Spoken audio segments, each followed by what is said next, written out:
Journal entry for Monday, January 5th, 2026. This jacket's not as warm as some of the others, so I'm feeling a little cold. I'm very tired. I should have went to bed already. I'm going to try to do my video really quickly today, but it probably won't happen. When this is done, I can go to sleep and rest well. So I'm going to start with some things I forgot about the day before, which is while I was biking, I saw 2 dead squirrels.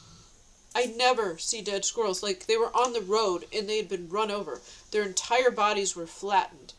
So it was like they just were quickly ran over. Or maybe they were already dead and then someone ran over. This is the weirdest thing because their entire bodies were squished. And then there was also the dead mouse in the dumpster. So maybe this means something. Maybe this is good because I don't like squirrels and I don't like mice anymore. I'm sorry. They ruin things and they get things dirty. So anyways, what else did I forget? Well, I didn't necessarily forget, but the bike man, I'm not going to say his name on here,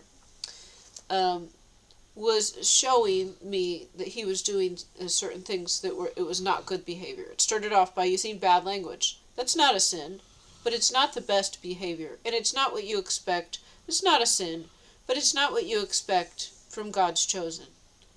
And then, I'm trying to remember, I can't remember them all. When you take stuff out of the trash, you don't need to take more than what you need. You don't need to take 20 pounds, or you don't need to, like he was eating pork. And what else? Had the cigarettes, had the vape, didn't trust God fully. And it was like each one of these was a red flag that was shown to me.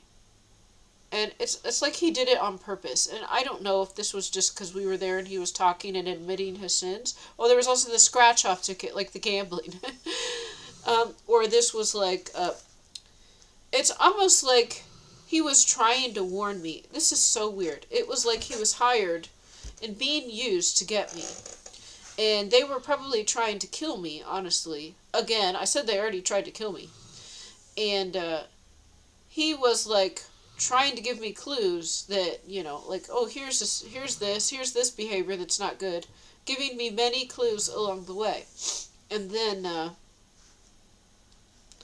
also certain things when I mentioned, oh, would you like to know this? I only tell this to a few people. I was like talking, like thinking out loud, talking to him and saying, I've got some things that I know that I only tell a couple people. And I was saying, basically saying, I've got some secrets, do you want them? And he's like, they're always listening. So, I'm saying is, there's reasons why. If they sent Bike Man to rape and murder me, okay, I'm just saying, it looked like that's what they were doing. And they hired him to do that. Now, if he is actually working for the good people, he is undercover. So, I don't know what's going on. I really have no idea. Because, it looks bad, but then, like, he didn't want to. I said, well, if you swore to God, you're a good person. Look, here's this sign. Here's the sign in my yard. And he didn't look at it and went past it, and then specifically did not turn back and look and did not want to hear my secrets. So it's almost like I was testing the spirit too. Like, do you want to know these secrets? I have like a secret, or there's some things like that I know that God told me that I don't tell. And he's like, they're always listening, kind of like that. Not like this, but I'm just saying, like, it was subtle. But he did not want the secret information. And he did not want... But it's so weird. It's like maybe he wanted to kill me. Maybe he didn't. Because he was like trying to not see certain things. Which if he was fully compromised, then he would have wanted that information. That's what I'm saying.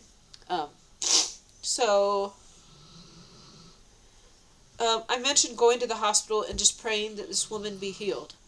And this reminded me when I went to the Open Door Church, and the pastor there was a Pharisee, and his wife actually ran the show, but they did not believe you could heal. So they believed speeding, like when you drive, speeding is a sin, which it's not. And they said, nobody can not sin. basically the blood of Jesus, like, is a blood sacrifice for us to get. It's all lies. And they also don't believe you can heal. And they said, if you can heal, why don't people start going to the hospital and healing people with cancer? And I thought of that minute, like, yeah, people should do that. That's a good idea. But he said that, like, he doesn't believe that Christians can heal. And if they could, why wouldn't they just go to the hospital and heal people? And then God brought me to the hospital.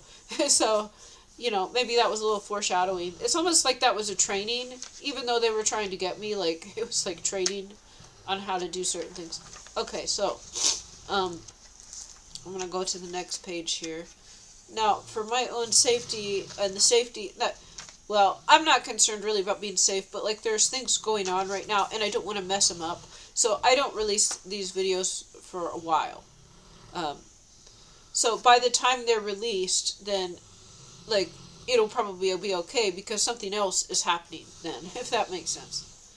Okay, so I went in, I just biked. I got up a little early, and I had more time to get ready. It just kind of took my time, then biked in, and they had the little sermon. It was Isaiah 43:18. All of those numbers add up. Let's see. So 9 plus a 7 is a 16. 1 plus 6 is a 7. But it was basically, what was written on the board was, forget the former things and do not dwell in the past. So I'm wondering, like, if this is some message, like, don't forget, or wait, forget that we tried to kill you, and do all this other shit, and we ruined everything of yours and stole forget all about that. And they keep messing with my stuff. I think maybe, but the message is not just for me, it's for other people, but there's usually a message for me. And when it says, forget the former things, they tried to take me out yesterday. They were all really excited, and with that kiss, like this, like, kiss you goodbye, you're a goner, you're dead. That's what I think. They sent Bike Man to try to kill me. And but Bike Man actually was kind of like, in a strange way, like, also kind of like trying to protect my private information and did not want to know things. I'm like, do you want to know about this? I don't tell anyone, I only tell a few people this, and he didn't want to know. So that's what I'm saying. So when I walk into the soup kitchen, there's just people looking. Now, not everyone is obvious, but a few of them. Like, not everybody is probably aware, or the spirits in them are. So everyone, even, like, there's a woman who is crazy, and she was nice to me. But even her, she was quiet this day. They expected me not to be there. They expected me to be dead, I think. Or in the hospital or something. And not at the soup kitchen. Here I was.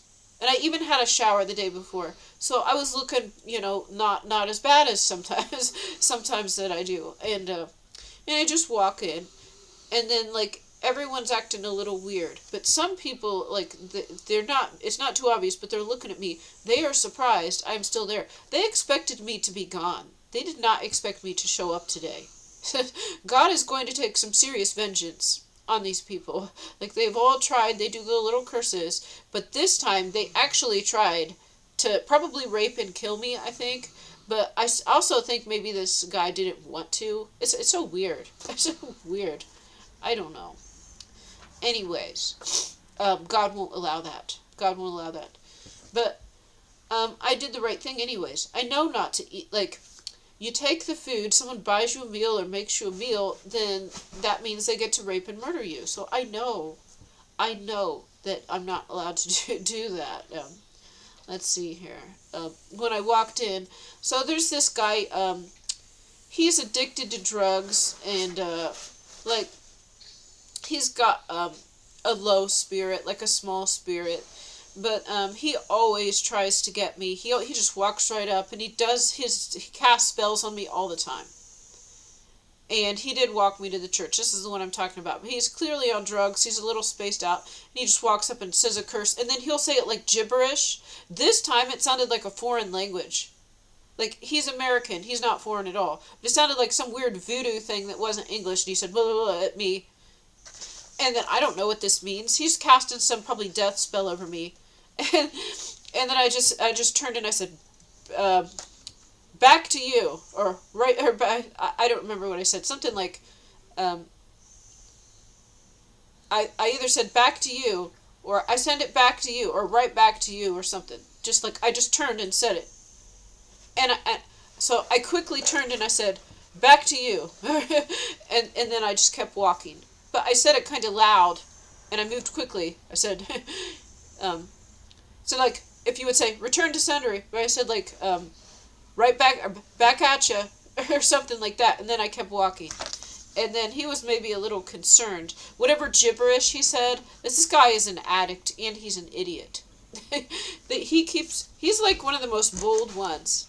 And he just keeps coming, and he keeps casting spells. He was the one that was like whispering in my ears. Like, you can't hear, you got wax in your ears. I said, no, I don't have wax in my ears. He was trying to make me deaf, so I didn't hear the other spells people were casting to stop them. So I said no.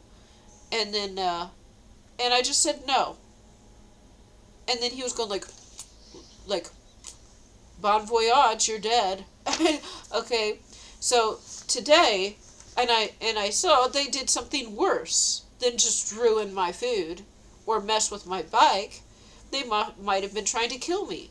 So then I walk in, he's like, blah, blah, blah, blah, some gibberish, like sounds weird voodoo thing. He does a curse right at me as I walk in, and I said, right back at you. And then I keep going. And so, actually, later, before I leave, I see him, like, I'm sitting down towards this side of a long table, and he's over there, and he kind of looks at me, and then he keeps going. I think he's a little concerned, maybe. He's a little concerned because I sent it back to him. It didn't, I think it was, like, right back at, like, back to you, or, it sounded right, so I don't know what I'm saying now. The man named George, this I can say the first name, nobody's going to identify. He was surprised to see me. The volunteer who said that he was in love with me, but then he cursed me, and then he was hoping I would die. He was always trying to get me to say. These people, they pretend to want to date you. They don't. That's what I'm saying. They're counterfeits. And he was really surprised I was there. The man with the long blonde hair maybe was a little surprised. I don't know if he knows what all they may not know the same things. Some of them know everything, and some of them don't. Some of them observe. I don't know. I'm just guessing. But the spirits in them are all like quiet, and like they expected me not to be there. See. So, anyways, when I left, I bought these Jesus stickers on Temu, and it said protected by Jesus, okay? And so on the bike that bike man let me borrow, I said, I'm giving this back to you when they get the other, so I'm not keeping it. I said, I'm borrowing it, I'll give it back to you.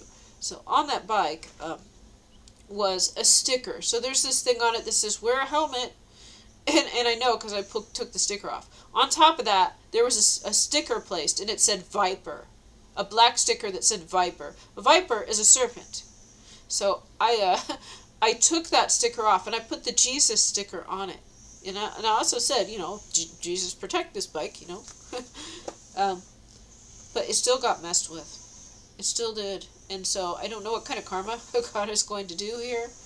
The Jesus stickers on Temu do not work. The bike was still tampered with, by the way. Nothing too bad, but still. Anyways, for this lunch, like, the devils, they know what I like and what I don't like. So, they had, there was very little of the main meal I could eat. Both of the, like, there was, like, a little breakfast roll with something in it, and there was hot dogs, and they both were pork. So, they also did this. They expected me to be dead or raped or crying and come in, and then there's only pork to eat. There's only pork to eat. Only pork to eat. So this is up, and there was like a wrap thing, and it was in a plastic baggie, and it looked like it might have pork, but I'm not sure. So is that pork in there? And it's like, oh, I don't know, it doesn't say. And so I saw it, and I was like, yeah, there's a piece of bacon in here. And then I saw, here's hot dogs right next to that. I said, just give me the bun. And then there was corn. I don't like corn. So then it was just corn. Oh, the cookies had like Christmas things on the top of them too. I ate those anyways, but, you know, I probably wouldn't have if there was more food, but I don't think there was gelatin in it because it was like a crushed up peppermint candy on the top. I don't think those have gelatin. you know, they're kind of like an airy, like fluffed. It's not a hard candy, but you can buy them. Something like that was crumbled on top, and it was cookies. So I ate that, and then there was corn, which I don't like. The drink was a cup of milk, which I don't like. So 2 hams, corn that I don't like. The nurse, my ex, um, and yeah, I was married to the devil. He knew I didn't really like corn, and then he also knew I didn't really like milk. But then they had coffee. So I'm like, oh, great. And then there was also a soup. And it looked like there might be pork in the soup. It was, but I wasn't sure if it was like turkey or chicken or pork. And so I was glad to have the coffee. There was an apple too. And here's the other thing. I don't really like apples. So it's like I was married to the devil. He knew what things I didn't really like. And so the meal was pork, and things I don't really like. Now, I'll eat them if I'm hungry. I just don't really like them. And so then I went and sat down, and it's like that was like maybe a little disappointing, but I was happy actually to have the coffee. That made me happy. And so like I ate some of the apple. I didn't eat all. I normally clean my plate. I did not today. And then I took a bite of the soup because I thought this wasn't pork, but then I tasted it and I'm like, it might be pork, I'm not sure. So then I lifted up my bowl. I spit all of it out just to be sure. and then I ate like half of the bun that went to a hot dog, but I didn't have the meat, so I just had a bun. I ate like half of that. I ate like the cookie, and I ate the corn, and I drank my coffee, and I still had a bowl of soup. The soup's on a different table. And so I was going to go get another cup of coffee and ask the woman what kind of soup this was. And then she confirmed. She said, "Oh, this is not. It's not." And I said, like, "Oh, both of the meats were pork." I said, "What kind of soup is this?" She said, "I don't know." I said, "Well, both of the meats were pork, so there wasn't a lot of food." And she said, "Oh, there's no pork in this." And she said, "This is turkey. It's definitely turkey." I'm like, good. I had a big bowl of soup too. So actually, I had enough to eat. And had I eaten all of the food, I would have been too full. So it was good. I got 2 cups of coffee, and I got a reasonable meal. I was hungry shortly after, but then I had dinner at 4:30, so it was good. There was just kind of like silence. Like the woman who talks to herself and has multiple personalities, she was quiet today. Her demons were quiet. There was some other enemies I saw were quiet. They did not expect me to walk in there. Bike Man did not show. He was not there. I was there. Now, let's see. Oh, it did, like, there was a guy a couple seats down. I smelled like a faint smell of urine. So I think they also, like, I think somebody, because it wasn't there right away. So I think someone peed their pants a little bit that was sitting around me. And this was probably another attack because it made my coffee not quite as good. But then I got the other cup and I didn't really notice it anymore. So good job. You peed your pants to ruin my coffee. I still didn't notice it. It wasn't too bad. Like, I didn't notice it that much. They peed their pants. And I still had enough food because when I asked, this soup, it actually, it wasn't like the best tasting soup, but it was pretty good.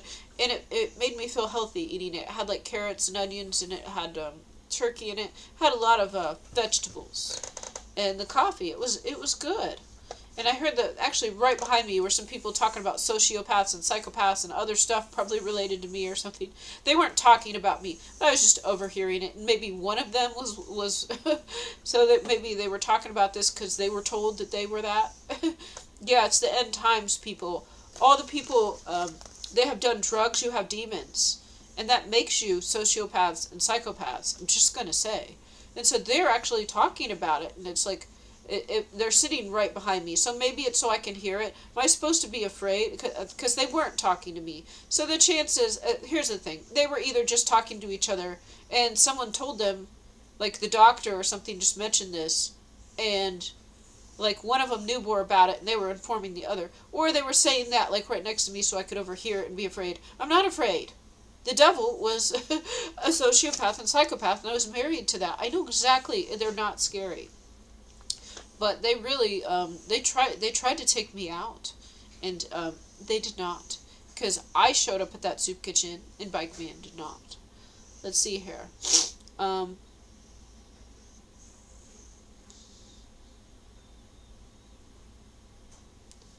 okay, so instead of going straight back home, I went to the library because I just had my library card, and then I stopped at Sabbath, and I didn't really get a chance to use anything. They mentioned that there's free Ancestry website, so I wanted to use this. And I go up to the desk, and I asked about the genealogy they had. And they said you could go on the computer, and then I just got my card, so she had to set it up so it could be used on the internet.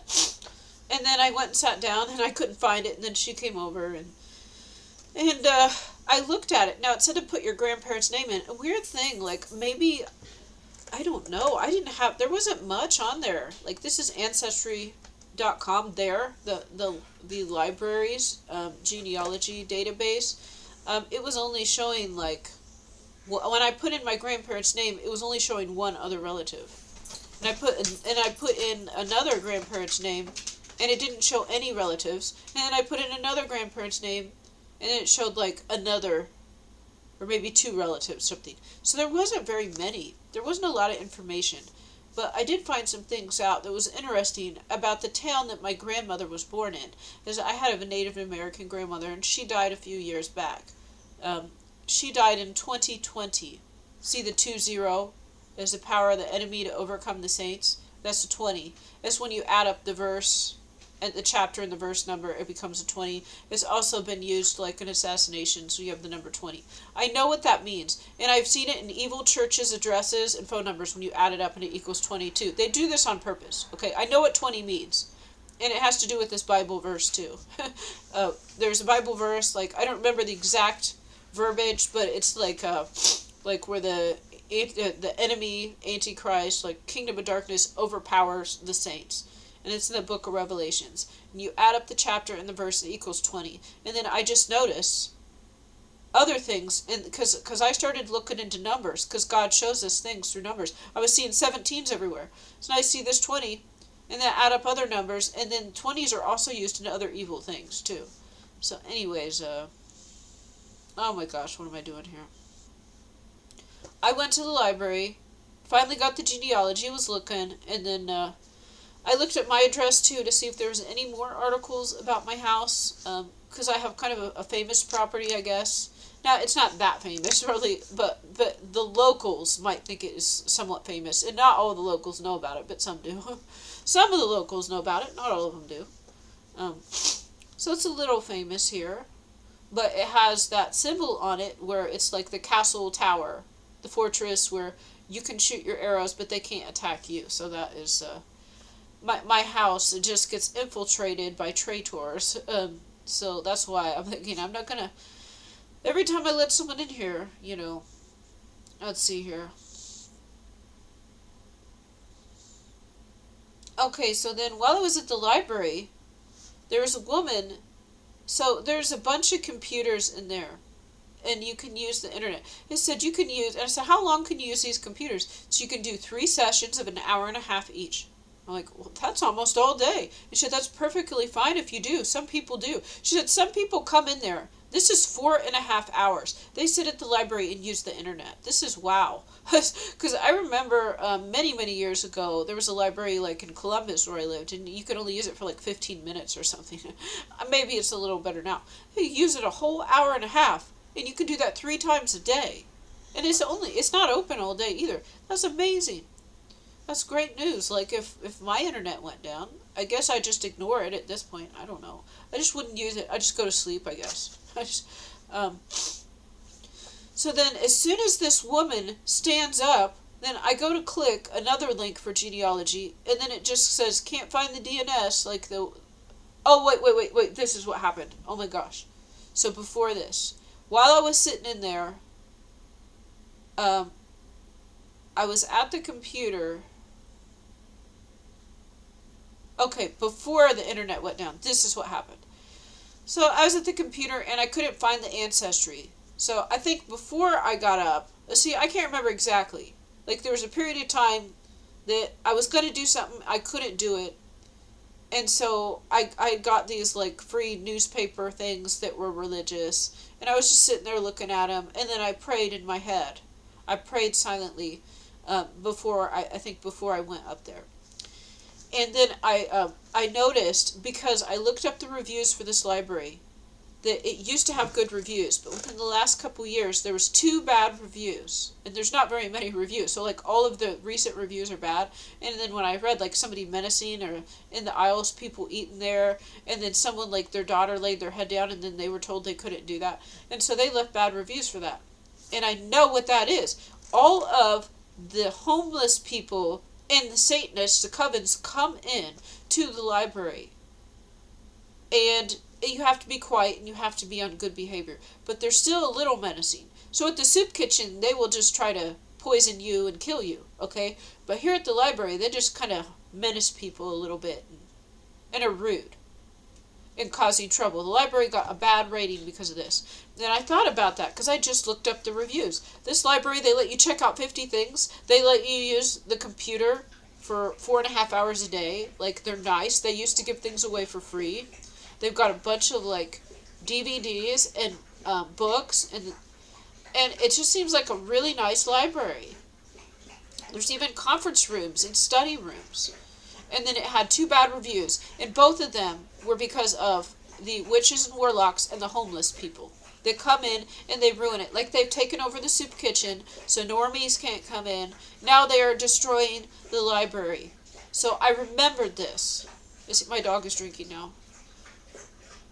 He's drinking now because I'm recording. This must be important. The other stuff I said was not important. That's why he wasn't making noise. He wasn't making noise then. So then I remembered. I just looked up the reviews. It was like a day or 2 ago. I looked up this library. And the reviews were pretty good. But the last 2 reviews were within the last 2 years. And they were bad reviews, and both of them. The girl couldn't lay her head down. Why? Because the homeless people go in there and they do that and they sleep. So they had to institute a policy that you can't sleep in there, because the homeless and the addicts go in there and they sleep in the library. So then they had to say, you're not allowed to sleep in the library. And then somebody that was not a bad person, so then they get treated worse. So someone's daughter can't lay her head down because homeless people go in there and lay their head down. So then they have to say, anyone that lays their head down, we can't. So that was because of them. They've just ruined that for other people, and they've menaced other people. Okay, now not all of them. Most of them, like, they will leave people alone if they don't have a problem with them. But maybe if they got too much light, a little too much Holy Spirit, then they become a target. And so then I thought, like, I prayed, I canceled all demonic assignments in the library.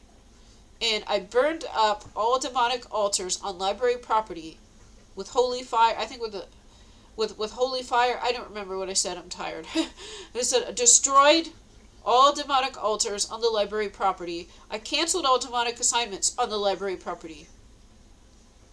And that's what I said in my head while I read this newsletter thing, and then I prayed that. Then I got up, and then I came back and they showed me, and I looked at the ancestry for a while. That's what it was, because I looked this up for like 15 minutes, or actually I was looking at it for like, yeah, probably 15, because I looked up this town too. Excuse me. And then so I'm sitting at a table. I'm at a computer at the end. Then there's a space. Then there's another computer. There's a woman right there. No, I'm not looking at her, but she's like kind of right next to me. I can notice that she's there. And then she just stands up real quick. And then I click on a different link for genealogy, which had nothing, by the way. I saw it later. There was nothing on there. Apparently there's not very much about my family. But I click it, and then it just comes to like this, the server doesn't work, basically, DNS error, which the internet is down. And as soon as she stood up, I clicked it, and then it said internet down. So I thought, like, did she do something?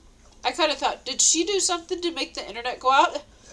And then, and I saw her get up, and then I waited like a minute or something. Then I got up and I went to the desk. There's an Ask Here desk, and it's like maybe like 20 feet away or something. It's pretty close.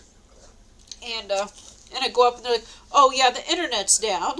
The internet, I gotta ask them, how often is the internet down? I forgot. The internet went down. And there's only one person there that knows how to fix it, so it could be a while till they get it back up. So, this is what they're telling people. Yeah, the server's down. We got one guy that knows how to fix it, if he might not have been available right then. And so the internet just was completely down. And it was as soon as I was done on Ancestry.com and I went to click another link, then it didn't work. And that's when that woman stood up. Well, the woman standing up didn't cause the internet to go down. I thought for a second it did. Because she stood up, then I clicked and the internet was off. No, she stood up because the internet was off, so she stood up because of that. Okay? That's not why it went down. The internet went down because I prayed. And this is not my power, this is God's power, okay? I prayed it. God did it, okay? I prayed it. God did it. I prayed it. God did it, okay? And so the demonic assignments were canceled. So that's why she got up. The internet was down. I canceled demonic assignments, and then like 10, 15 minutes later, the internet goes down in the library. And people, this must not happen that often. Because there's people, they go there all the time. And there was like 3 people went up to that receptionist desk, or maybe more. And they were going to ask, and she's like, yeah, the internet's down. They were coming up because they didn't know, they didn't see this all the time. No, yeah, the internet's down. And she was saying, we don't know when it'll be back up. Even like, we don't know when it'll be up, you might as well leave. Or, yeah. Or somebody mentioned going somewhere else. And it's like, yeah, you might want to because we don't know when it's going to be fixed. So this is not a usual occurrence. And that was because of the prayer. And also, then I just came back and I'm like, okay, it's down. But then I've got these things to read, and I've got this I can write in. I had some things I forgot to record, and I had another newsletter to read or something. And so I'm just sitting there at the computer, like it's just got a screen with nothing on it. I can't use the internet right now. I'm just sitting in my seat, and I'm like reading this Christian newspaper thing that's free. And then right next to me is like this copy machine. And a printer. I think it's a printer or a copy machine or something. Maybe it's both. And then a woman comes up. And at first she was printing stuff, but she was kind of spying on me too, I think. But no, she was actually there to print things. But while she was printing things, she was probably spying on me a little because I've got the Holy Spirit in me. And a lot of evil people know this. They notice this. And they spy on me, and they target me. But anyways, then she starts cussing, like, what the hell, and she didn't say, I don't think she said the F word, she said the S word a lot, and she was just real grumpy, and she kept cussing, and I just kind of sat there and ignored it. I am used to this, but it's like, it was surprising, because we're in a library, and there are children. Now, they weren't nearby, but, like, you don't do this, and you don't behave this way, so I knew she was evil.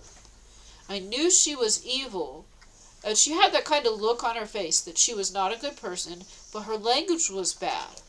She's like, what the shit, and like, something. And it wasn't as bad as the guy cussing me out at the church. But she was trying to print stuff. It wasn't working. Things got wasted. So she was really frustrated trying to print things, and it wasn't working.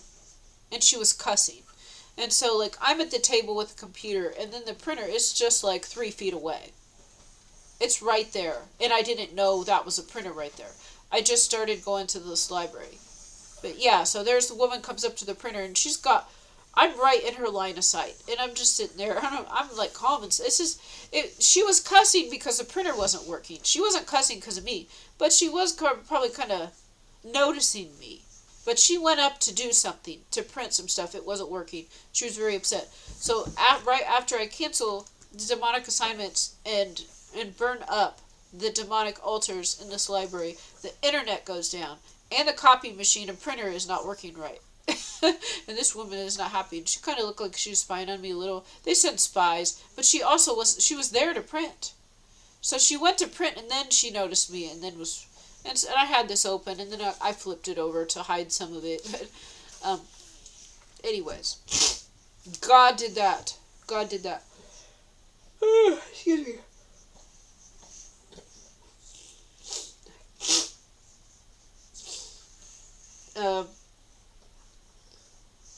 Okay, so actually, as I got to the library, I noticed Bike Man's bike was right in front. I know what his bike looks like. It's a very unusual looking bike. It was just right in front of the library, so I knew he was there. I looked back and forth as I went in, but I didn't go out of my way. I wasn't gonna go hunt him down. It's just if I happened to walk past him, you know. But but he was in a side room, I think. Like I didn't go. I was there to use the genealogy stuff. And then after I looked at the genealogy stuff, I clicked through all the other links. There was like nothing about my family on there. And then I went to look at the like newspaper database to see things about my house, and there's a little bit. And while I was looking at that, and this is shortly before I left, then Bike Man walks by and he taps me on the head and he keeps going. So I don't know, like he's trying to act like we're friends and we can hang out, and I don't know. It's like because I'm there, just like hey, I'm here or something. And then I continue looking what I'm looking at, and I'm about done because you get to use it for an hour and a half at a time. And my time, I had like a half hour left on it or something, because the internet went down and I was reading for a while, and I just didn't really know how to use these things, so I was taking my time. And then, so I used it for like 5 more minutes, and then I left. I looked up, so the house that was my yard that was tore down, that's a historical, so there was a house that was next to my house that was torn down and purchased and became my yard. That house, let's see, it has, there's a number in that has to do with my birthday, and it's 143 years old now, which is 1 plus a 7. If you have 1 and then you have a 4 and a 3 is a 7, that's a 17 there. But when I searched this address, the newspaper database gave me 22 search result records for this address. So there's like signs that I get that something's supposed to happen. And I wrote down the names of the family that had lived there, and maybe I'll look them up later, but I mean, it's fine.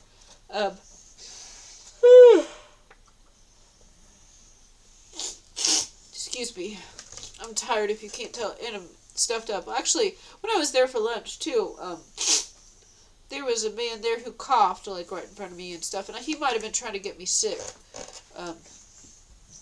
But I tried to reject all that and cancel it and return it to sender. So he might not have, but it looked like it because everybody, it was like there's some type of spell. Everybody was like kind of quiet and things weren't going well. And these are even people that don't normally do anything to me, so. I looked up the town that my grandmother was born in that had died. And good boy. Good boy. She was born in Matawan, Mingo County, Virginia. And it's 0.56 square miles, which, yeah, those up, it's an 11. It has the Pocahontas district in there. There was a Battle of Matawan with, I think, Hatfield and, oh, I forget what it's called. In 1920, that's the year my house was built. So it's like, I noticed, so like, I searched this town, and then I noticed like a 17 and 22 or something right away. And so then I decided to research this town that my grandmother was born in. There was Cold Wars there. So they had a few years of census information. And almost all of these numbers were significant, so I guess I was supposed to find it. So in 2010, there was 499 people there. You add that up, it equals a 22. So you got 9 plus 9 is 18 plus 4 is 22. And then it says that there are a certain number of households. You add that up, and it has something to do with when I was born, my birthday. And then it says there's 117 families that live there. So I have a 22 and a 17. The population density is 891.1 inhabitants per square mile. Okay, so like my birth date is in this. So the numbers they gave were my birth date, a 22, and a 17 in this. Like, wow. I can't make and something about 1920, which is the year my house was built. And then it also has a certain percentage of people have children, and that's like those numbers. There's a decimal in it. Is my birth date. I can't make this up. This, once again, my birthday, 22/17, and my birthday, and then it says this percentage have kids, and it's like my birthday, the day, and then there's a decimal, and then the month number. It's like, what the heck? And it says average household size. It adds up to an 11, and the percentage of male, you add up that 42.5%, that equals an 11, and it says 57.5% are female. That adds up to a 17 again. So I can't make this up. It's just like 11, 11, 17, my birthday, 22, and a 17. And wow. Okay, and then in 2000, so then they had some information on the 2000 census. And if you add up the inhabitants per mile, it's like, has to do with my birth year. And it says that there was 277 housing units, and 17.7% were under 18. Listen to this. Wow. The number of inhabitants, you add them up, those two numbers have to do with my birth year.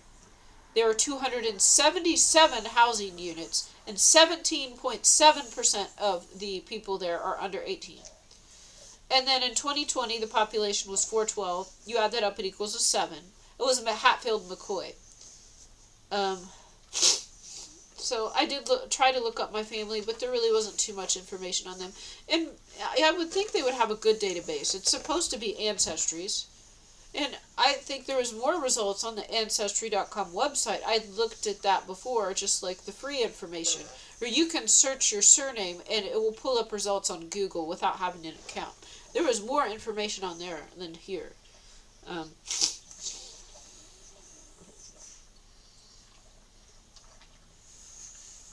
What's so weird is I looked up my grandmother, my other grandmother, and she was born in 1922. 22.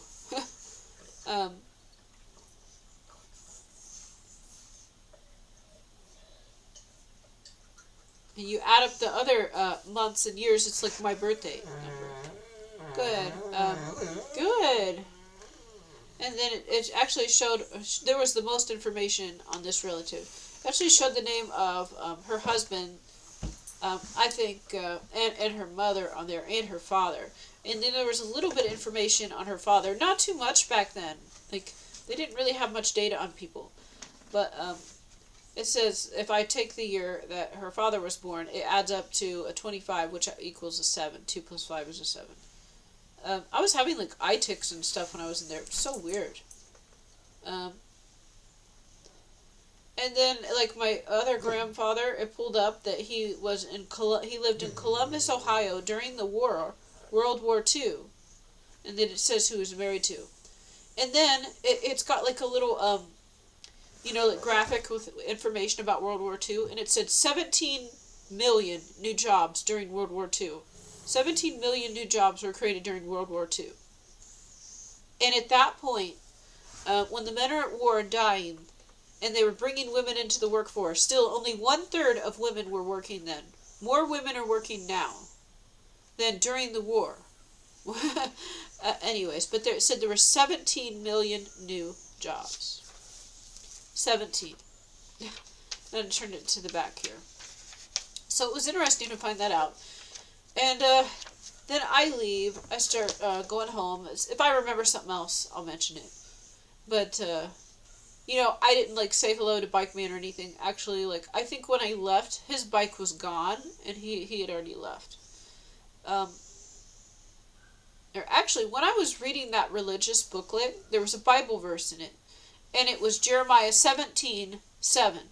And that's the only reason I wrote it down, because it had a 17 and a 7. And it says, "Blessed is the man who puts his hope and trust in the Lord." Well, I am that man. Now, I'm a woman man. When they say man, they mean both genders, okay? I put my hope and trust in the Lord. And so I am blessed. I say, must be talking to me, because I was a 17 in it. And this is something that many, many people, I would hope most people could say. Blessed is the man who puts his hope and trust in the Lord. Do you put your hope and trust in God? Or do you put it in the world, in the government, in the stock market? No. Anyways. Um, I went home and I was at the library for a while messing around. God sent me there, I guess. I thought I just decided to go. But maybe God sent me there. Here's a library card. I was brought to the library. See, that's what I mean. Bike Man brought me to the library and made sure, like, I was getting a card because he wasn't right there. He, like, waited and hid in the bathroom or to the side until I got the library card. And so, like, oh, and, I'm in here, like, every day. So then I'm realizing, oh, the homeless people, and I heard another person is homeless. They go between McDonald's and the library. So then I had to go here today, and I want to look up the ancestry stuff. I can't do that on my computer without paying money. Um, I forget what I'm talking about now. Anyways, Bike Man had left, and I go home, and I just, like, the dogs messed up the couch real bad, and they pulled the blanket on the floor and got it real dirty. It took me, I had to, like, vacuum for, like, 5 minutes, and pick some stuff up, but finally I got a nap, and it was a great nap. It was a wonderful nap. I'm about to go to bed. Then I got up. I had my timer set. I got up, and I was kind of, like, in a pretty good mood, I guess, and I was going back to the soup kitchen. Now, there was a little annoying thing at the soup kitchen. Like, my bag was, I have the new backpack that I hadn't used yet, and it was clean, but somehow there was, like, something sticky on it. So, like, somebody put something sticky on my backpack. Probably somebody behind me did that. I'm just going to say they probably did. Because, like, I was sitting down, and then actually I had a really good seat right by the front. So this time, oh, I forgot. So Bike Man was not there for lunch, but he was there for dinner. I showed up right on time. I was, like, maybe 5 minutes early. And I went over to where the napkins usually are, and there was no napkins, because I was going to fill up my water bottle, and I'm looking for napkins. There was no napkins in sight. I'm like, okay, that's not good. It's okay. It's just, like, I like to have napkins. My hands get messy. Then I go and sit down. There's not a ton of people, and I sit down right in the front row in a great seat. So it's a really good seat right by the front. There's no napkins on purpose, and I'm right by the front. And then the guy, like, I think he's a manager at the soup kitchen who does the sermons, who has, like, a Paul spirit in him. He has a Paul spirit. He is jealous, and he's trying to get me to leave. He is responsible for hiring some of these people that come after me, I'm just going to say. Because you can see where he's guilty and feels bad about it, but he's trying to get me out. But anyways, he goes to give his sermon. So at that point, now my fingers are a little sticky. There's some sticky stuff on my backpack. I had to switch to a backpack because that bike, like, damaged my Trader Joe's bag, and the bottom was starting to rip off. And so then my bag's a little sticky. There's no napkins to clean it off, and my fingers are a little sticky. Now he started the sermon, so I can't get up during that. And I'm right by the front. I've never sat right by the front. I was in the best spot. So, I just waited, and then his sermon was over. And then I just went in line. That's fine. I was able to rinse my hands off later. They had pop, too, today. They didn't even have water cups. They had pop. The food was delicious. So for lunch, it was like 2 porks. I couldn't eat most of it. But for dinner, it was delicious. I loved it. Let's see here. Oh, this is what happened. So I forgot to mention, before I got in line, so I'm in there looking for napkins, and then Bike Man comes in. I see him come in. And then it's maybe like some showdown, but not really. He's just in there. And maybe he doesn't know what I know. Maybe he doesn't know. Maybe he thinks I'm naive. I don't know this whole plan. But I am aware of the plan, okay? Whether or not he was going to do anything, other people thought he was. And so the whole soup kitchen was, like, the whole soup kitchen, like, brought him in and was going to hire him. I guess. I don't know. And so then he comes in and sits down. And then he sits all the way at the other side. So there's these long tables. I'm over here, and he sits down over there. And so as I'm walking to my seat, then I go all the way around. And then I walk right past Bike Man. And then I kind of front. Like, I don't know what you say. But, like, I asserted my dominance. This sounds dumb. It sounds dumb. but like they would expect me to shy away and sit over here or something. And then I just walk right past him and I kind of go like towards him like I'm the boss a little bit as I go. But nothing said, no stopping. It's just a motion as I'm walking that makes it clear that I'm in charge and I'm the boss here. He wasn't there for lunch. He's there now. Probably he tapped me on the head in the library so I didn't run away, so I wasn't afraid. And so he thought maybe she doesn't know. Maybe she doesn't know. I don't know. Maybe she doesn't know that I'm trying to get her. I'm sent to get her. Of course I do. Of course I do. I've been saying that the whole time. But anyways,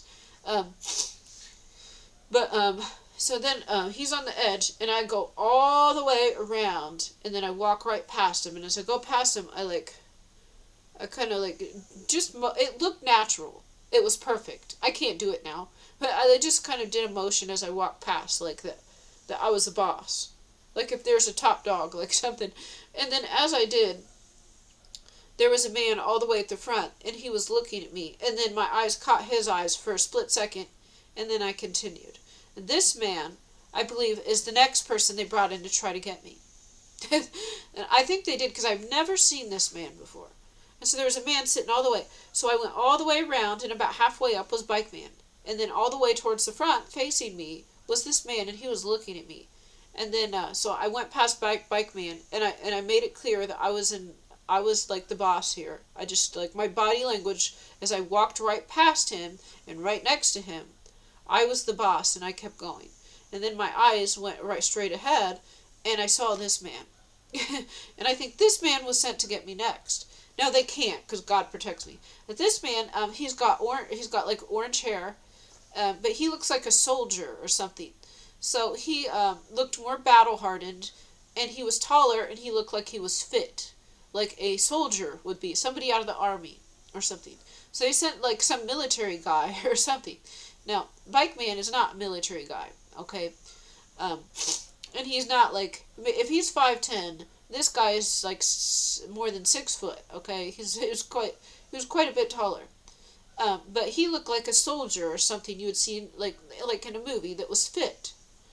And he was sitting, and our eyes crossed. And he didn't, it was a look I couldn't understand. Maybe he was slightly intimidated or in awe or something. Like if he was sent there to try to get me, and then I walk right past Bike Man, make it clear I'm the boss, and then my gaze moves straight forward, and then I see this man. I'll call the soldier sitting there, and he's looking at me. But the look wasn't like he wanted to kill me. But I know that's why he's there. I've never seen this man before, and here he was looking at me. They brought another one in. These witches and warlocks. Oh, and if all of their demonic assignments at the library are canceled, that's where they go during the day. This is a big deal. Now they will hire a soldier to come kill me. I don't know. And then he looked at me, and there's just a little look like it looked like he didn't want to. I don't know. Maybe I'm wrong. It looked like he like a very slight bit of intimidation, not much, but like he didn't want to. Like he wasn't seething. He didn't want to do anything.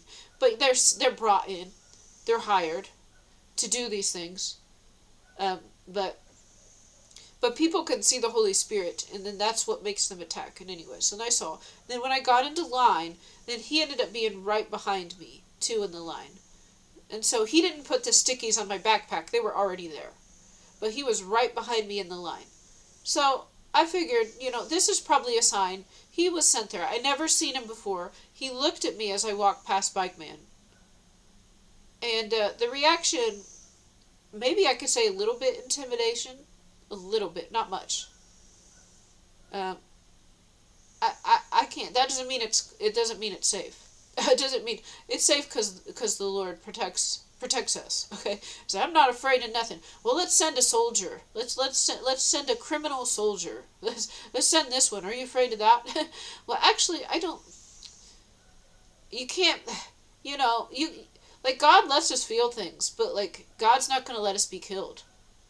And so like I was like I just looked forward and I kept walking and I was still like my intense look. So that was cool. Because this day, like, the guy cursed me, and I turned it, I'm like, right back at you, and I keep going. And this time, I'm kind of, like, going on the offensive. Like, that was defense, but still. Like, normally, they do something, I try to stop it, but I don't send it back. This time, I sent it back, okay. So, and then, so I was feeling like, I walked past, I saw a bike man, and I could either look weak and sit over here. I had to get up anyways. I looked for a napkin. There was none. I wanted to get a good seat. So I specifically chose to walk all the way around just so I could walk right past Bike Man and then like kind of go in a little bit, as I walked.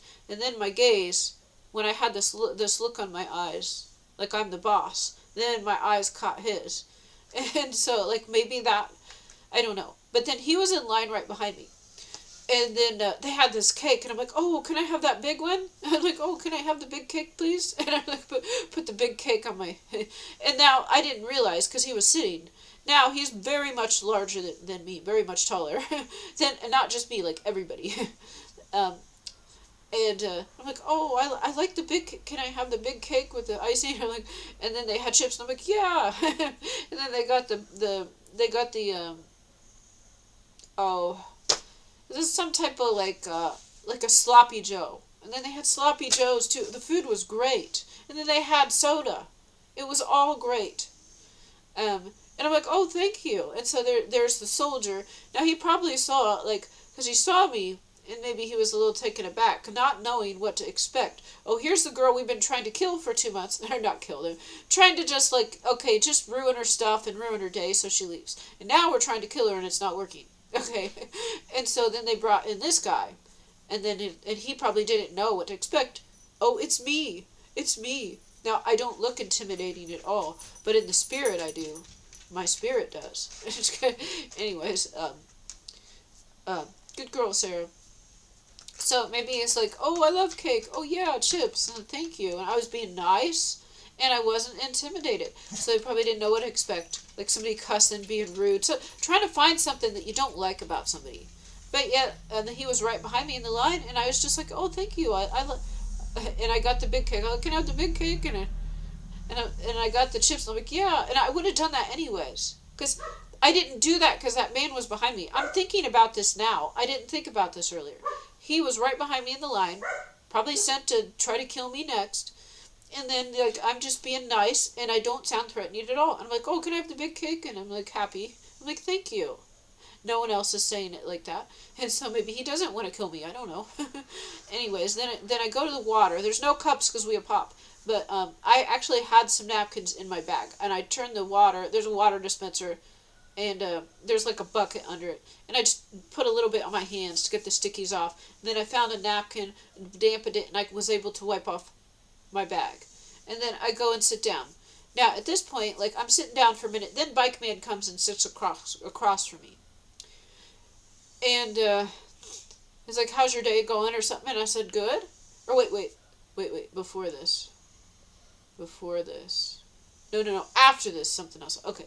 So then he sits across me, acts just the same as normal, like nothing's wrong. He's like, how's your day going? I'm like, good. My day's going good. And then I said, did you get that backpack fixed, the one I gave him? And he's like, oh, no, I don't know where it is. I don't even know where it is. I have like 20 of them, it just... And then he's like, I found a wrench so he can fix my tire. And then I said, you don't know how to fix that. And I said, you don't know how to fix that? And I say, and he said, I didn't have can't fix it without the tool. I said, you know how to fix that. I'm going to have somebody else do it. So basically, the other day, he said, I can fix that back. I said, oh, the backpack is broken. I just gave it to him. He said, I was the dumbass, not wearing it, and he broke it. And then he said, I can fix this. And then, when he sat down across from me, he said, how's your day going? I'm saying good, because these are curses. If I say not good, then it becomes not good. And I said, so I always say, my day is good. I'm doing good. And then I asked, did you get that backpack fixed? And then when he said, oh, he didn't even know where it was. And like, you can't fix a tire. So he's like, I got the wrench. I'm like, you can't fix this. I'll have somebody else fix it. Because they kind of do that underhanded thing. So then at that point, when he's like, you can't fix the backpack strap, then you can't fix my tire, dude. Okay. And then, and I said, maybe I'll have the bike store, like maybe I'll take it to the bike shop. And he's like, that's dumb to take it there, and I got a wrench. And I said, no, he's fixed my bike for free. He fixed my bike for free like 3 times. He's like, I said, he's fixed my bike for free before. And then Bike Man's like, I've never heard of a bike store fixing a bike for free. That is like, I've never heard of that. And I said, yeah, the guy there is afraid of me. He's fixed my bike 3 times. I said, it's just little things. And it really is really little things. But he has fixed my bike like 3 times for free, no charge. And I said, it's funny because this is a really tall guy. And I said, it's funny because he's really big, but he's afraid of me. And I said, I'm saying this to Bike Man because Bike Man is sent to like try to get me. So then he says, how's your day going? My day's going good. Did you fix the backpack? No. Oh, and I got a wrench. I said, you don't know how to fix my tire. I'm going to have someone else do it. Well, I'll take it to the bike store. I said, that's dumb, like, because it's going to cost a lot of money. I said, no, the guy fixed it for free. He fixed my bike like 3 times and didn't charge me because he's afraid of me. So I said this intentionally to Bike Man. And then, like, after a minute, he gets up and he goes. Now, he's probably not happy because, see, that was rude, what he said about the backpack. So then I'm like, you don't know how to fix the tire? I'll have someone else do it. I just said it in a normal voice. I said, you don't know how to fix the tire. I'll have somebody else do it. Just normal voice. But, like, if you disrespect me, then I'm going to disrespect you back. Okay? And remember how Jesus spoke to the Pharisees. How did Jesus speak to the demons? Okay? He wasn't nice to them. Worried about their opinion. Anyways. So then he leaves. And, oh, I did notice, this was during lunch. I forgot to mention. Now, 2 other times there was a black woman in there, and the first time she sat like kind of right across from me. I actually felt like kind of afraid, like a little intimidated, a little nervous, and from this woman, she's like my height, and she looked like better put together, like a college student with nice clothes or something, and she has these blacked out sunglasses that completely cover her eyes, so you can't see what she's looking at. She always wears these, and then she sits in a way where she's facing me, so she comes in just to stare at me and spy on me. She's probably a head witch that's in control of a lot of the others, because in the Kingdom of Darkness, women's mothers are usually in control, or the leaders. So I think she's a bigwig, just because when she was sitting like 1 seat over and across from me, I felt kind of nervous and intimidated, more so than anybody else, actually. And then she was looking at me. So she comes in like once every month or something to look at me. Like, how is this one still here? I don't know. Not like that, but she just sits there, and I can tell that she's like high level. I think she works for the Kingdom of Darkness. She's probably like the head witch or something. And she's just sitting there, and she's like a seat or 2 over and a couple tables down, right in my I'm right in her line of sight, basically. I notice her looking at me again. Or this was the lunch, right after Bike Man was supposed to murder me or something. And then here I am, and then there she is. And she's looking at me. You can't tell because of the sunglasses. She wears completely blacked out sunglasses with no gaps between like her face. So you can't tell, but I know she's looking at me. Well, I'm not stupid, okay? And she comes in to spy. I don't really know what her intention is, other than like I think like she's on the other side. I can't be there. And they can't, like, these people are sent to take me out, and she's like the boss that's not going. And they can't take me out. And so she comes in maybe to see what's going on or something. Okay, so then Bike Man leaves, and I'm just sitting. I'm really enjoying my food. They call seconds. I go get another tray. This is great. The food was delicious. I even had a bag of chips I brought home. And I ate that a little while ago. It was so good. The food was great. I even had a can of soda, you know. Very thankful for that dinner. It was really delicious. It made up for the lunch. And even the lunch, like with just the soup and like some bun and a cookie, and it had 2 coffees. That was great. And it's back to that sermon where, you know, just because you needed something and you didn't have it, you can't be grateful for what you have. That's right. And so the manager there who does the sermons has good sermons, but just in his life he needs to practice it. I noticed he was judgmental of others and their sins. But yet, how can you want to be holier than thou and judge certain people for their sins while letting others just rob, steal, and, break things? That's fine. But if somebody asks for charity, then they're horrible. It's because this is a good person. Like, this is a good person that does a bad thing, so he hates him. But these are bad people, so he just ignores it. That's, he's working on the wrong side. He's speaking truth, but he's a hypocrite. I think he's got the Paul spirit. How did Paul become Jesus' enemy?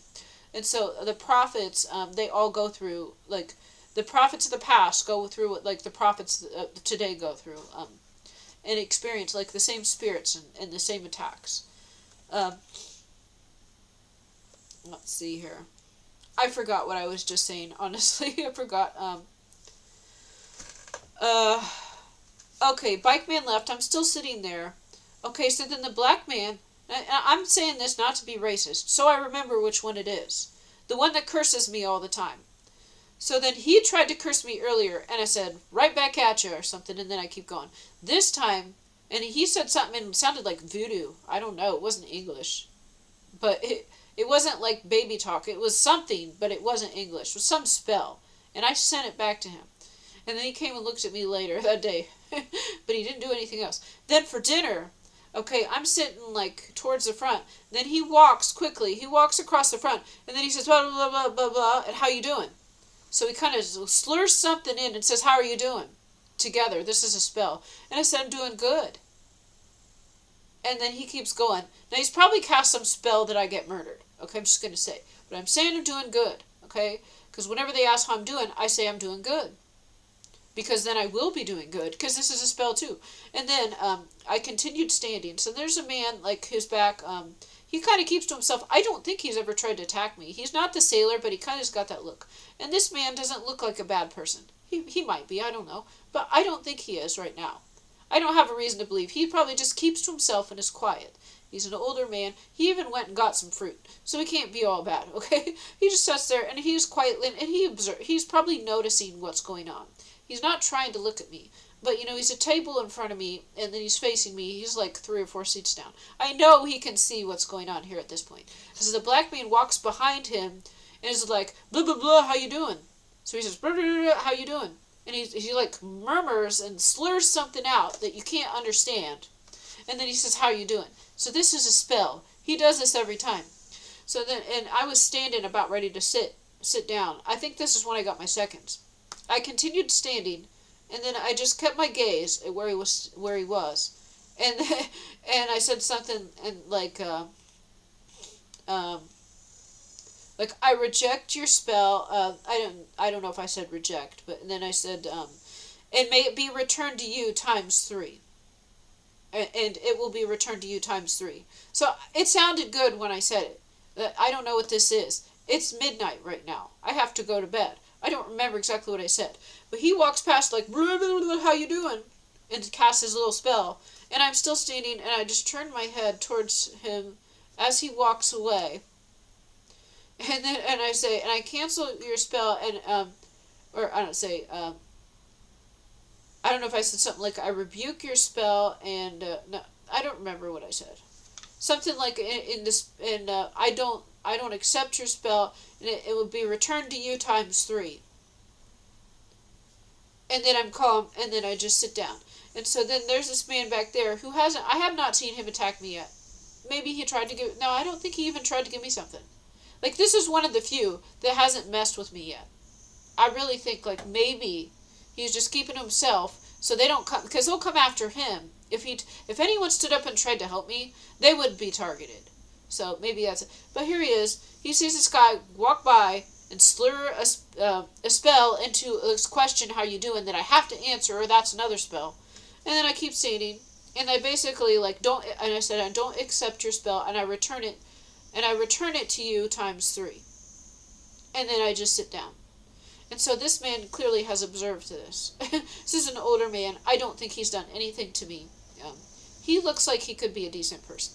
And so then there is a man that works there. And he always comes and gets the trays from people. And he's like real happy. And he just grabs everybody's tray right away. And he goes, dumps it. And he's like, are you done? And normally every day he does this to me too. He does this for everybody. he takes the trays, he clears them off, and he puts them in like the dirty dish stack. And he usually has a great attitude. Well, today, and I had my tray, and I scooted it over, and then he kind of ignored it and went up another row. And then I scooted it more as he came through, and I scooted it toward him. Then he ignored it and kept going past me, and then gave some things to these people. Okay? And so then I have my book bag sitting right next to me in the chair. I unzip it, and I take this out. And so I'm just sitting there quietly. Once again, this man's over there. I think he has observed and has noticed this. That I canceled and returned this spell to sender. ×3. Now, I don't know if he could tell what I was saying, but he could tell I was saying something. And that I wasn't upset. And then I was calm, and then I just sat down.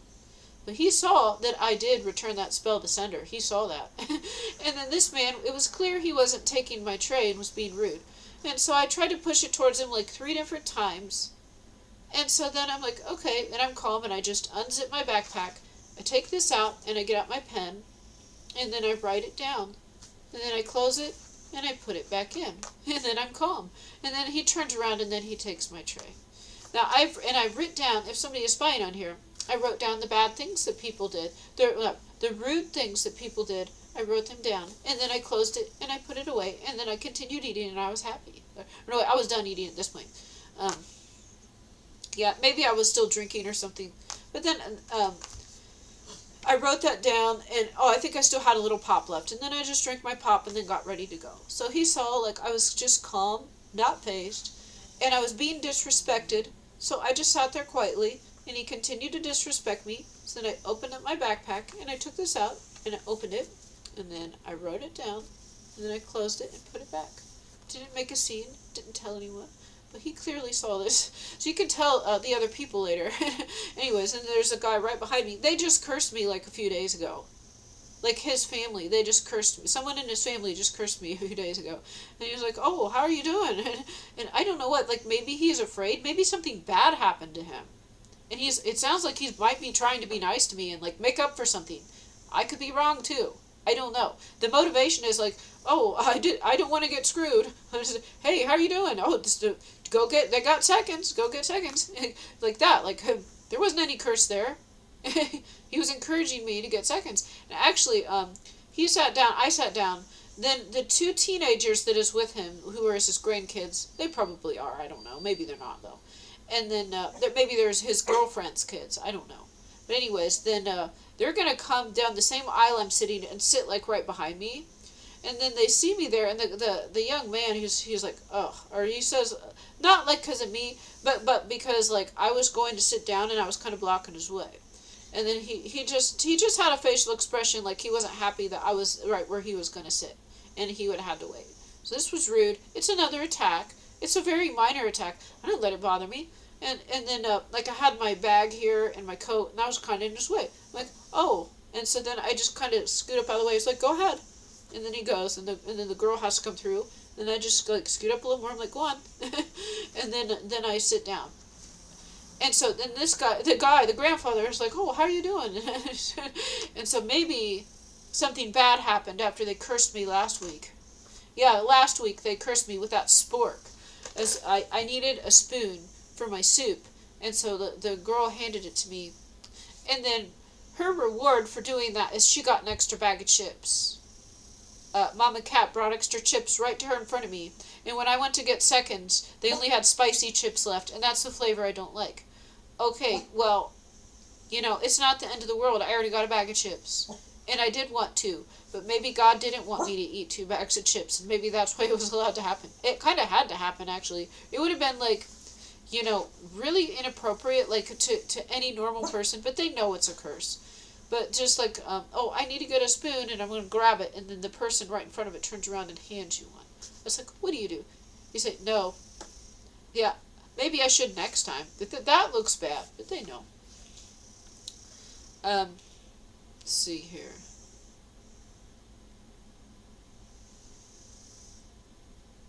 So I had put the Jesus, like, protected by Jesus sticker on the bike earlier. I finish eating. I get ready to go. And I go out to my bike. And it looks like it's fine, but as I'm like a couple feet away is a reflector. And I looked at it and I immediately think this is probably from my bike, which I'm borrowing, it's not even mine.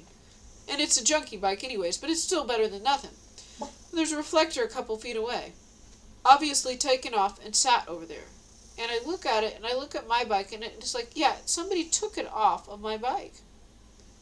And then there's a woman standing out there and she's like maybe middle-aged or a little older. She's not like elderly, but you know.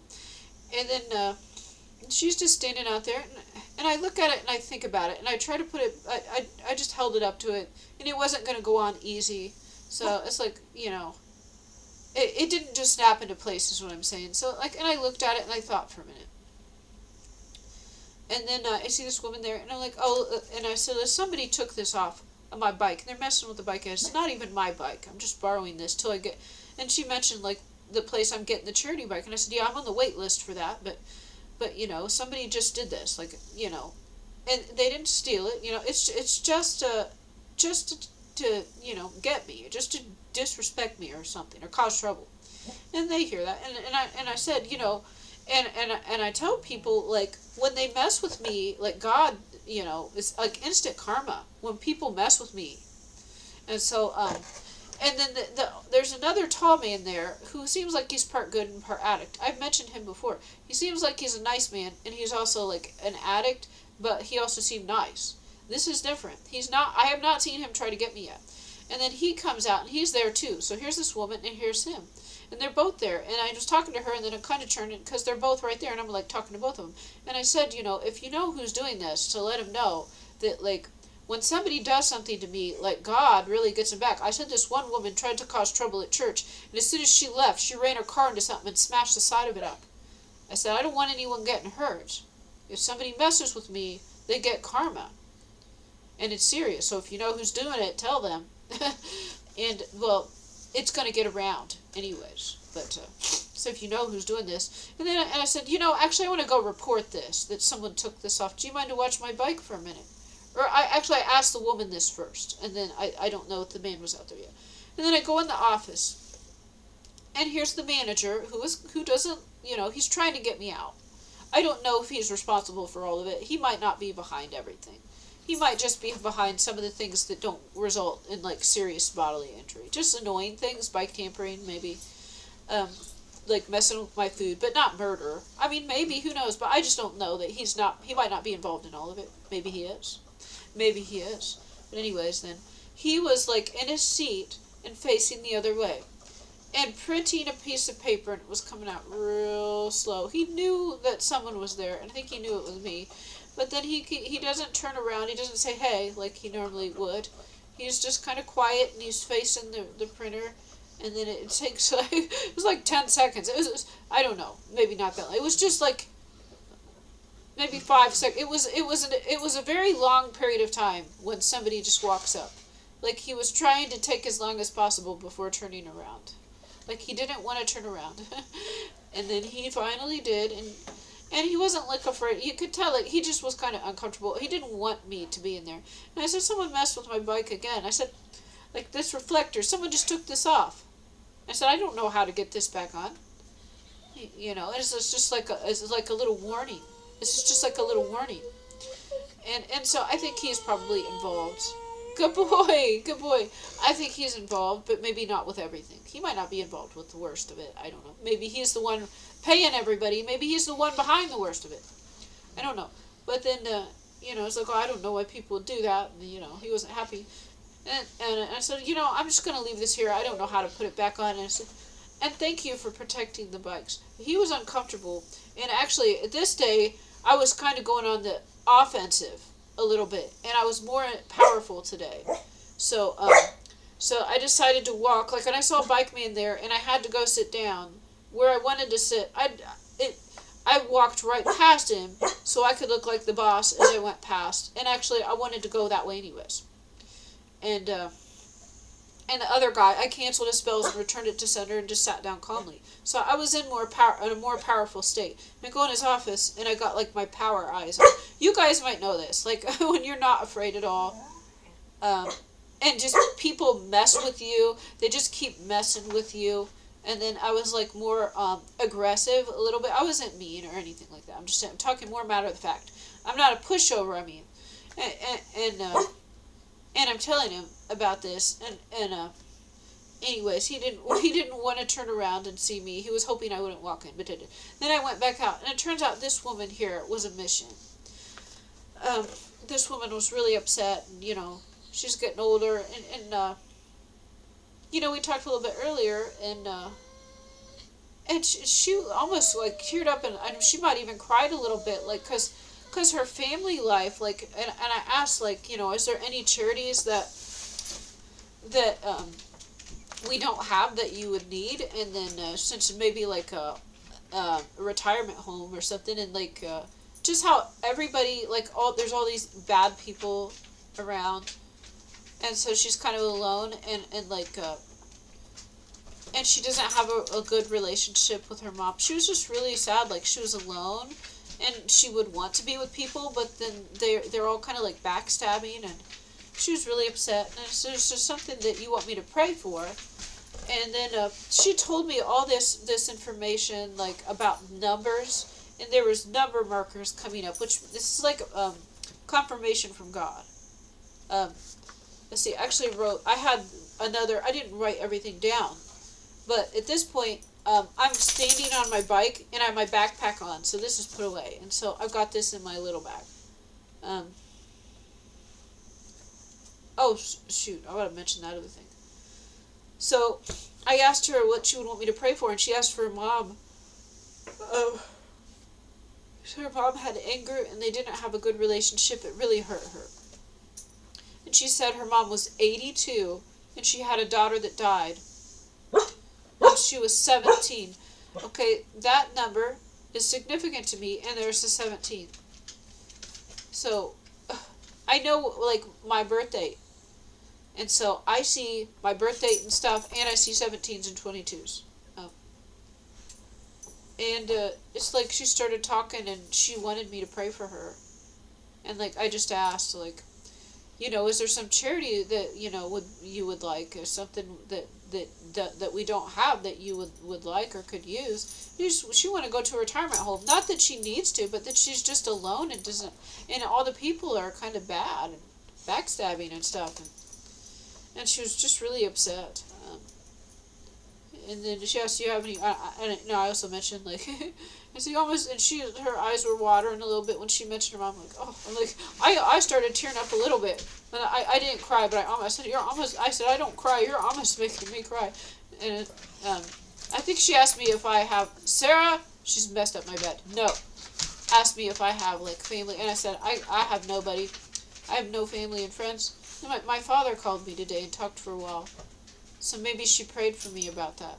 Because I thought he was going to tell me something bad. He called me earlier before my nap, and then I had to leave. And I was trying to get a hold of the gas company. I had to write that down. And so could I call later is better, because I'm trying to get a hold of some other people. And then he actually didn't have bad news to tell me. He just called to talk. So maybe she prayed for me. I prayed, I think I prayed for her. Oh, come on, man. My pen is not working. Why is it not working? This would be a witchcraft. I rebuke you, pen not working. There it goes. Gas company. We're not done yet. There's stuff that happens every day. But her testimony, and she said her mom had her when she was 17. And she always had it. So she had 2 17s. My birth year. I mean, yes, I did pray for her. She told me her name. Also, this is something I forgot to mention. I wrote this down later. There's 2 other things. Remember that sign? I made a video a couple of days ago on my way back, biking on the street.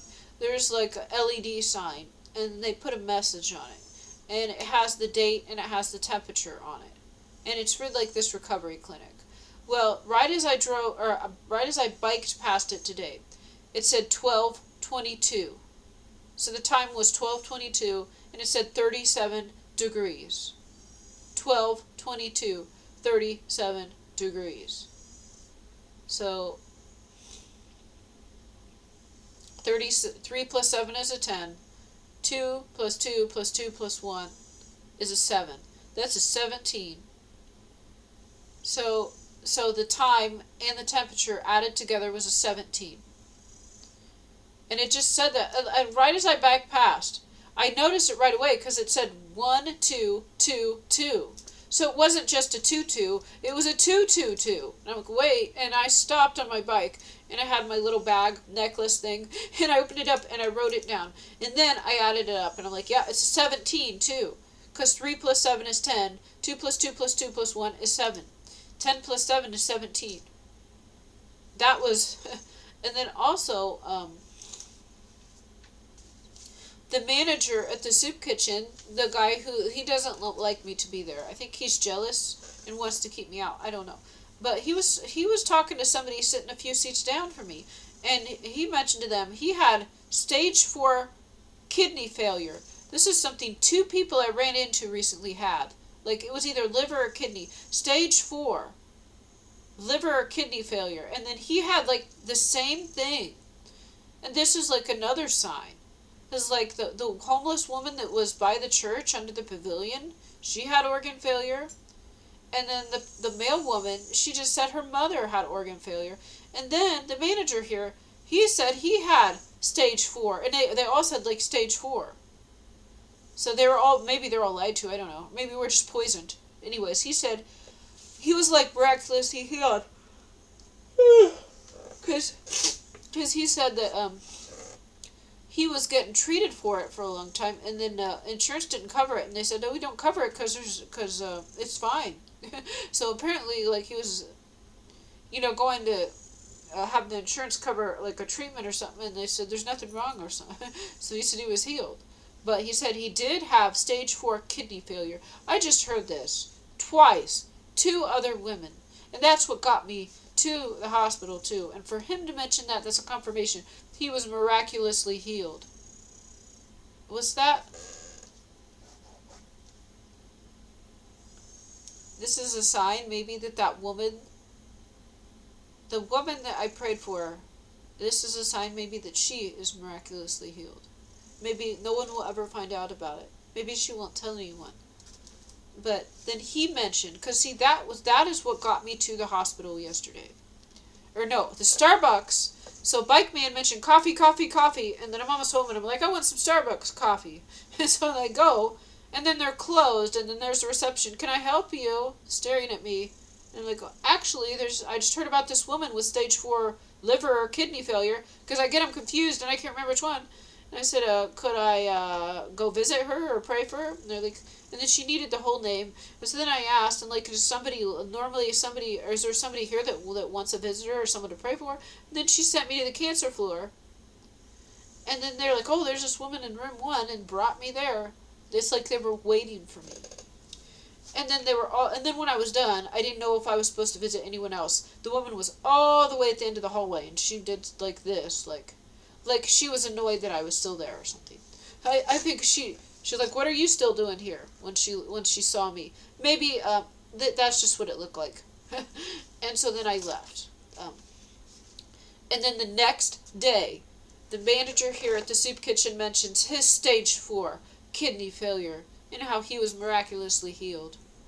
Oh my God, this is like they're telling me that she was healed, and might not find out any other way. Might not find out any other way. No.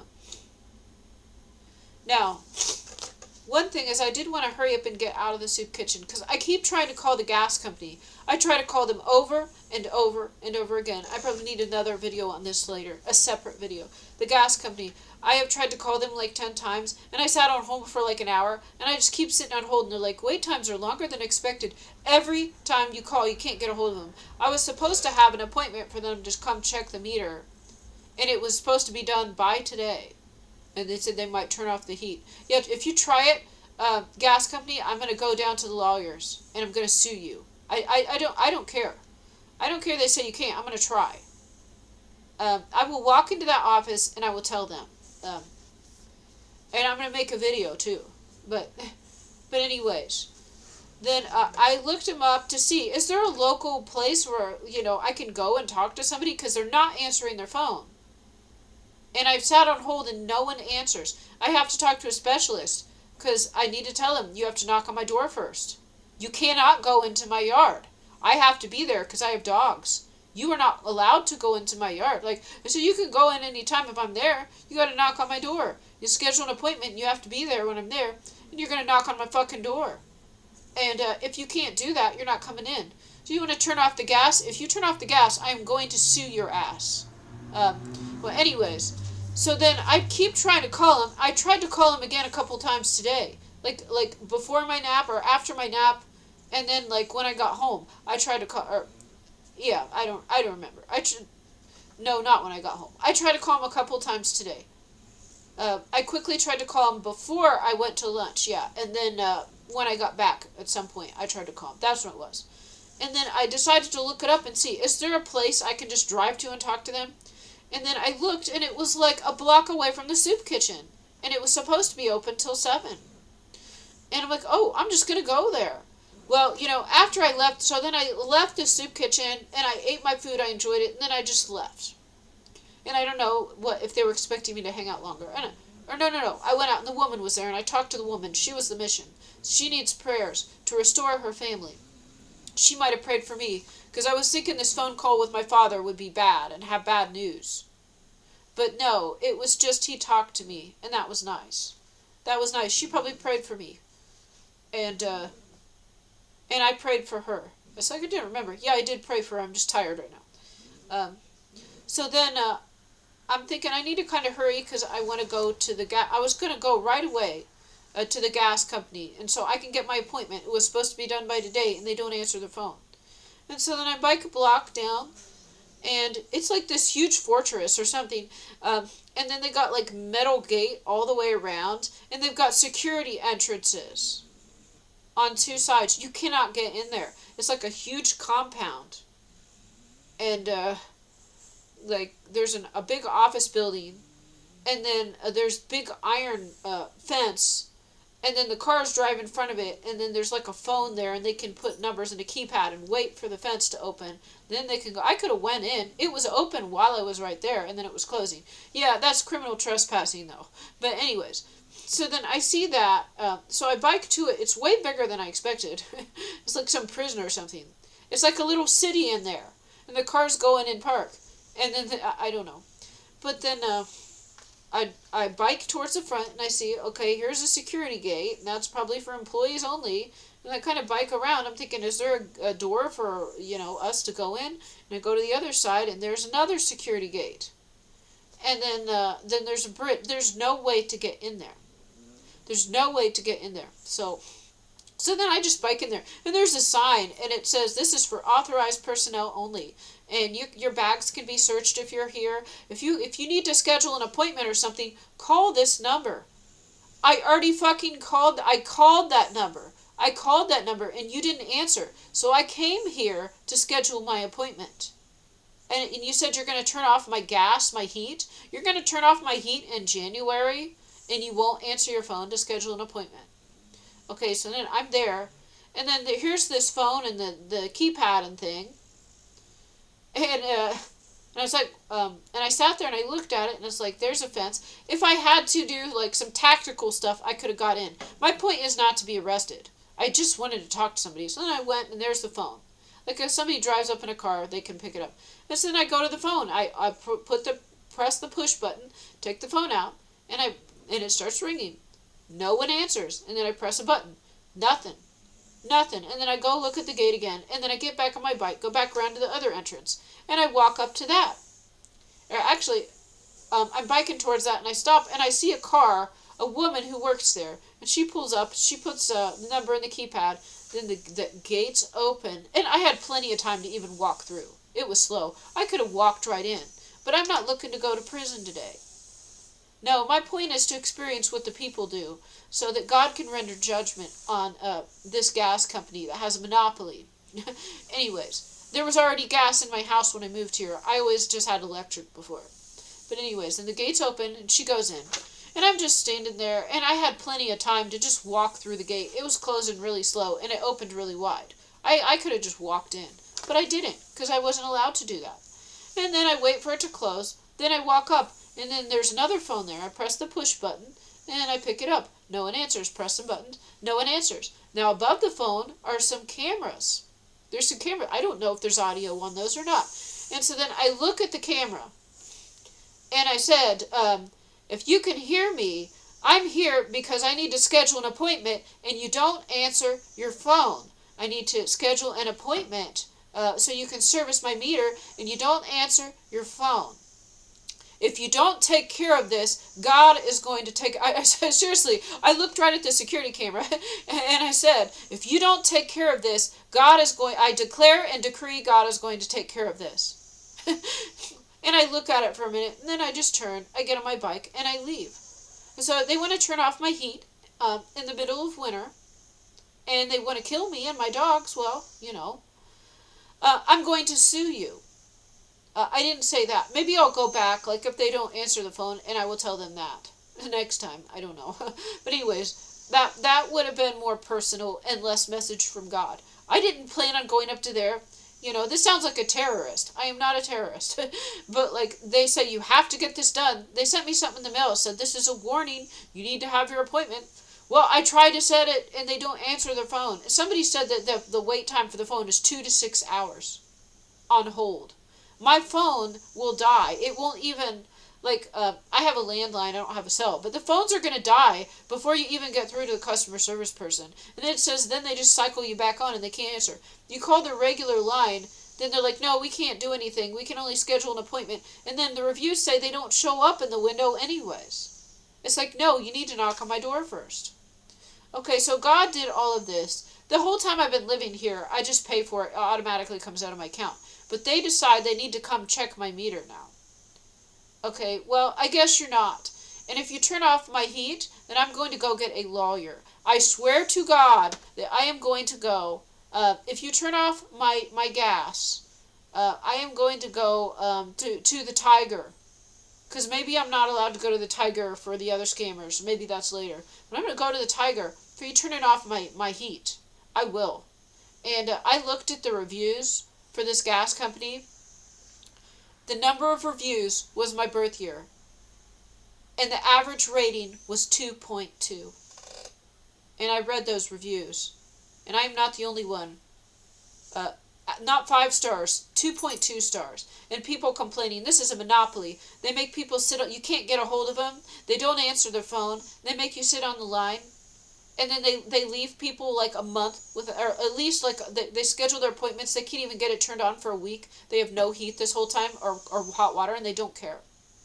And so I went up and I looked at that camera. There's a security camera right there. And I said, I need to schedule an appointment and you're not answering your phone. If you don't take care of this, I declare and decree that God will. And then I left. Like, who can I don't make this stuff up. Like, that's God doing that. Because God's going to take care of it. God renders judgment on you. Gas company, you treat your customers this way. If you don't take care of this, then you are going to be out of business, and your employees as well. It looks like the problem is you need to hire some customer service reps. And there's a lot of problems with people scheduling appointments. You show up at the wrong time. They even pay people to wait for you to come, and you don't. And then,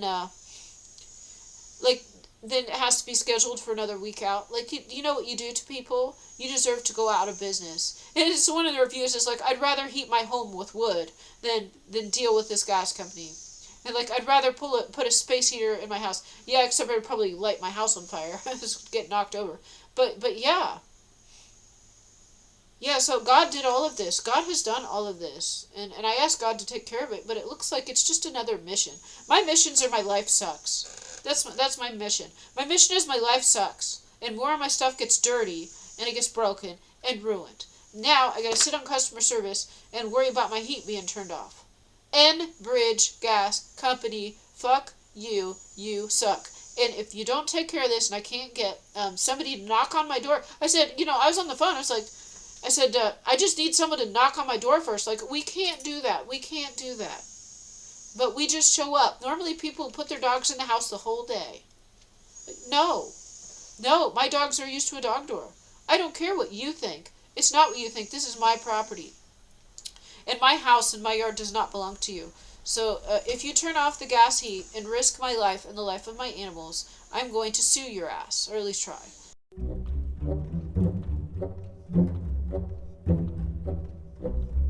Go to the local newspaper too. I'm gonna go. I'm gonna go. So actually, if this gets turned off, I'm gonna go back there and I'm gonna talk to that security camera, and then I'm going to go to the lawyer and I'm gonna go to the news office and I'm gonna tell them what is going on, and then we're gonna make a big deal about this and get it fixed. Okay, it looks like it's not been fixed yet. These bad reviews are going back more than 5 years. You know, they've been doing Google reviews for how long I don't know, but it's bad reviews and the same shit since then.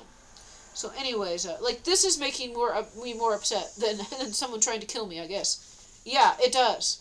Because, like, it's not fixed and I keep trying to call. But that is the mission. That is the mission.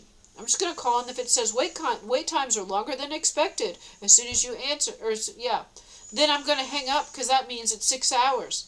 My phone doesn't even, like, it's not going to last that long. It's going to die. I've got a landline, but I mean, you know, the other one, I do have a corded one, but you can't really hear that, like, you know, to leave it on hold and do other stuff. This one's got a speakerphone on it. Okay, well, that was today, 22s and 17s, and, like, just the guy at the soup kitchen mentioning he had kidney failure, stage 4, just like I was asking about this woman, and he was miraculously healed. They just checked and it was fine. So I think that's a confirmation that God, not me, God healed, but we have free will to participate. Like, God has us participate in his plans. So God would have healed her. This is probably a confirmation. Because maybe we won't hear about it anywhere else. But we will surely hear about the gas company. They turned this off. I'm going to go tell their security cameras again that I'm going to the Tiger, and I'm going to my local newspaper, and I'm going to talk to them. And they probably love a story. This is a small town. There's not a lot of news. This is something that needs taken care of. God sent me here on a mission, so we're going to do it. We're going to do it. You don't take care of this Enbridge GAS, then you're going to be taken care of. You're fired. I know, you're fired. Okay, anyways, that's it. Thanks for watching. God bless you guys.